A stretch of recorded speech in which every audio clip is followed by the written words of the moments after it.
Hey everyone, it's technology expert Burton Kelso here with another tech tip to help you get the most out of the technology in your life. Today we're talking about common technology myth and facts revisited to so that you don't fall for some of the myths that are going on out in the technology world.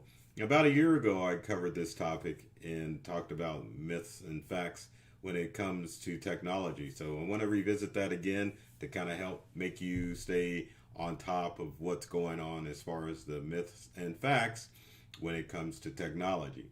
Now, one of the things that I do in my presentations is to come up with some myths and facts as far as technology. I throw these in my technology slides in order to help people stay a little bit more informed about what's going on. So we've got a list of stuff up here, so let's go ahead and get started with those myths or facts. So we'll give you a chance to answer them and go from there. So number one, and everyone who watches my presentation should know this one. More than 99% of cyber attacks rely on human interaction.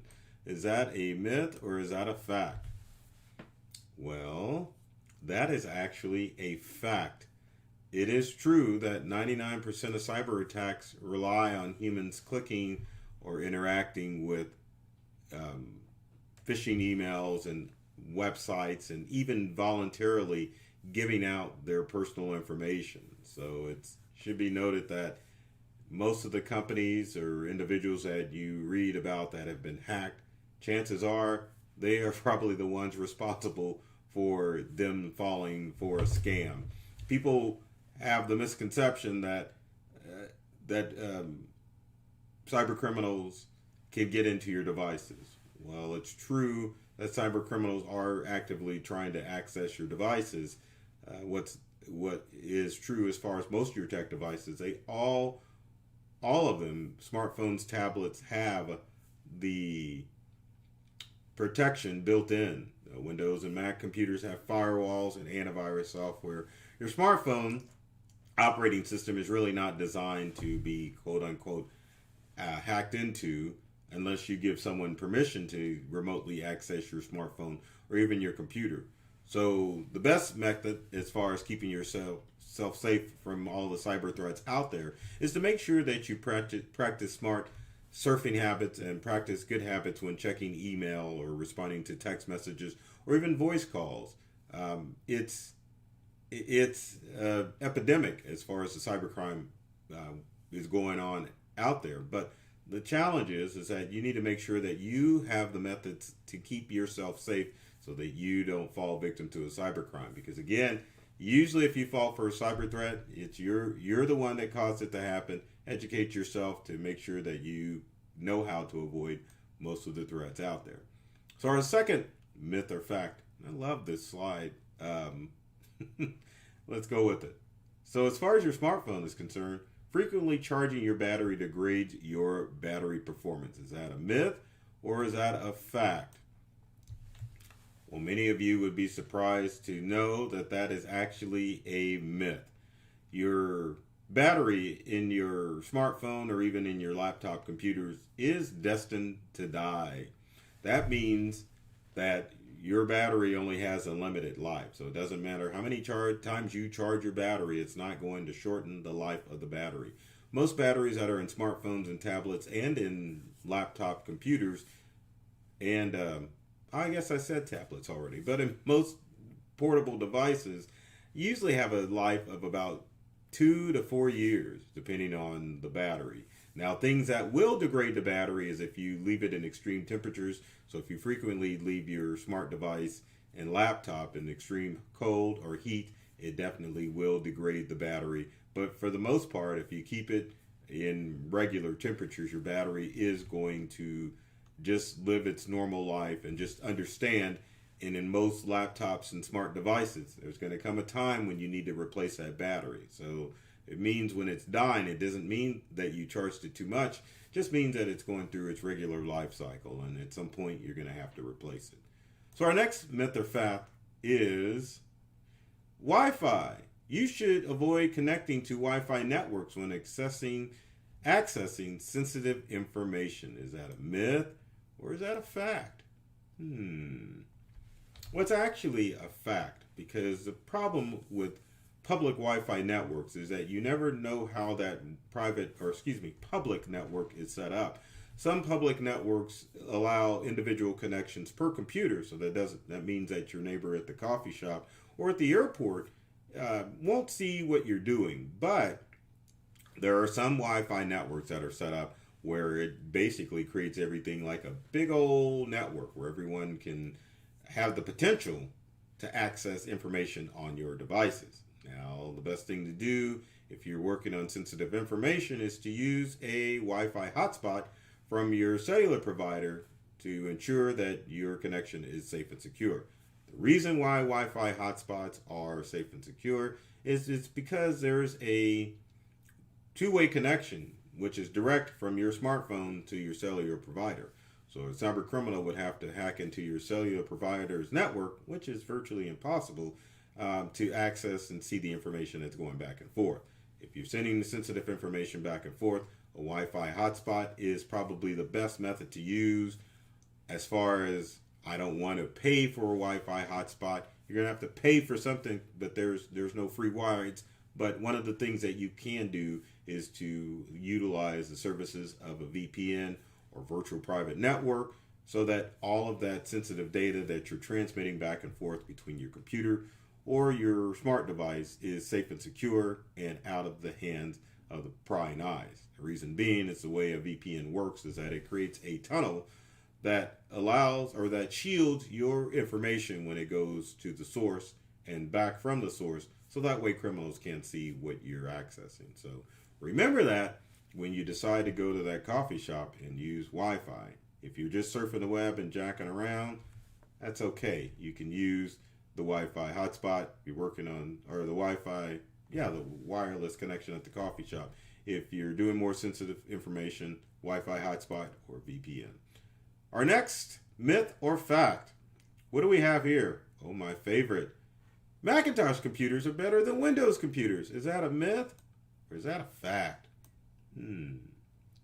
I hate to break it to you, folks. That's a myth. The reason being, up until currently with Apple and their M1 processor, anything before the year 2020 is Windows or Mac is going to have the same processor, RAM, hard drive, and even motherboard parts in them. That's right, most of your parts for your Macintosh computers up until recently and your Windows computers usually come from the same factories overseas. The only two differences between your Macintosh computer and your Windows computer is the Macintosh operating system versus the Windows operating system, and of course the work quality of your Mac. Most of your Macs have that titanium casing, which helps it last a lot longer versus the many stages of Windows computer cases, which can vary from the nice titanium case down to a raggedy plastic case. So if you were wondering why the hinges broke on your Windows computer and they didn't on your Mac, well, it's just the workmanship. If you buy an expensive Windows computer, it's definitely going to last as long as a Macintosh computer. You're spending between $300 to $400 on your Windows computer. You can't compare it to a $1,500 to $2,500 Macintosh computer. So just keep that in mind when you're thinking about getting a Windows computer versus a Mac computer. Mac isn't necessarily easier. Same thing with Windows, but the best practice is to stick with what you know and just get the computer that's going to work for you and is within your budget. Our next myth or fact is it's time to throw out your devices when they start to run slow. Is that a myth or is that a fact? Well, honestly, that is a fact when it comes to your smart devices such as smartphones and tablets, because smartphones and tablets really can't be upgraded. So once you reach the 4 to 5 year period, it would be time to replace those smartphones and tablets because there's really no upgradability in those devices. Now, as far as your Macintosh and Windows computer, that would be a myth because you can install what's called a solid state hard drive in your Windows or Macintosh computer to give it a little more oomph. I like how that didn't translate. But anyway, you can give it more speed with a solid state hard drive, because solid state hard drives have no moving parts, which means that your Windows or Macintosh operating system is able to quickly access the data on your storage device or hard drive, making the computer run a lot quicker. Just to kind of give you an idea of how fast a solid state hard drive is, normally from hitting the power button to actually booting up your Windows or Macintosh computer, you're talking anywhere from 5 to 15 seconds as far as your computer booting up. So keep that in mind. If you have an older, slower computer, maybe time to upgrade to a solid state hard drive. The other good thing about upgrading to a solid state hard drive with a laptop or desktop Windows or Mac computer is that you can actually clone the information or duplicate the information from your old, slow, raggedy hard drive to your faster solid state hard drive. And solid state hard drive prices are pretty economical now. Right now, if you have a 500 gigabyte solid state or hard drive that you want to convert to a solid state hard drive, you're talking about $70-80 to get a 500 gigabyte hard drive, about $115 for a 1 terabyte hard drive. So as you can see, for a fairly small price, you can definitely upgrade that old computer to something new, well, not newer, but refurbished and fancy and fast, which is important. Next, myth or fact. Love rolling through these. Oh, who doesn't love cookies? But are cookies bad for your computer and devices? Is that a myth or is that a fact? Well, actually, that is a myth in the sense that if you have a ton of cookies on your computer, really not going to cause any harm. Cookies are basically files that are deposited on your computer when you visit various websites. Now, the bad thing about cookies is that marketing companies, and I love how I say marketing, like Google or Facebook, will scan your computer and your devices to look at your cookies to see what websites you've been to. This gives them a clue as to what they can target advertise to you. So if you have visited a website looking for new furniture or a new computer, and all of a sudden it shows up in your Google searches or in your social media, that means that that site has looked at your cookies to find out if and where you have been, and they know what type of ads to target to you. Sometimes it may be the same company that you were looking for stuff on. Now, next myth or fact is, the good old USB thing. If you don't safely eject your USB stick, you can ruin it. Is that a myth or is that a fact? Well, it's actually a myth, because as long as you're not actively writing to that USB drive, you can snatch it out of your device anytime you want to, except the time that you are actively saving data to your USB drive. If you're actively saving data to your USB drive, don't remove it until you're done saving data. You need to wait a little bit before you snatch that drive out. The other thing that you should know about USB drives is that you definitely don't want to use them as long-term storage. USB drives should be only used for short-term storage if you're moving information from one computer or device to another. Make sure that you leave the original on your device. I've run into it many times as being field tech at Integral, where customers solely have their information stored to their USB sticks rather than having a copy on their USB sticks. You need to know that USB sticks, it is virtually impossible to retrieve your information if you mess up your USB stick or if it dies on you. So make sure that you only use it for temporary storage to move stuff, never to back up your information. Our next myth or fact is, oh my goodness, no one can track you when you're using incognito mode when surfing the web. Is that a myth or a fact? I hate to tell you, that's a myth, folks. Incognito mode is the act in your browser that allows it to, believe it or not save cookies to your computer. So when you surf the web in incognito mode, what happens is you visit a website, Cookies aren't downloaded onto your device. Therefore, marketing companies can't see where you've been on the internet. So it helps cut down on ads, but it definitely does not keep you invisible on the internet. Only a VPN can do that, and we talked about that earlier. Next myth or fact. Oh my goodness. You need to use antivirus software for your smartphones. Is that a myth or is that a fact? That is a myth. Smartphones, as far as the operating system is concerned, it's very hard to infect those devices with viruses. They're designed that way on purposes. The only way that you could potentially infect your smartphone with a virus is if you download a goofy app from the App Store. That's right. So watch out what apps you download from the App Store or the Google Play Store. These apps can be malicious and can cause problems with your smartphone. So be aware of what you download and check the reviews to make sure that you aren't going to download some pesky app that's going to infect your devices. Another myth or fact, phishing. Phishing is the most common way to become a victim of a cybercrime. Is that a myth or is that a fact? Believe it or not, that is a fact. Phishing is the most common way that that cyber criminals can get access to your stuff. It can come in the form of an email phishing, asking you to click a link and give out your information. A phishing call where someone calls you on the phone and says, hey, we need some important information. Or an SMS text scam where someone will text you asking for personal information and you text it back. So be aware of phishing schemes because most cyber threats come in the form of a phishing scheme, and you definitely want to make sure that you stay safe.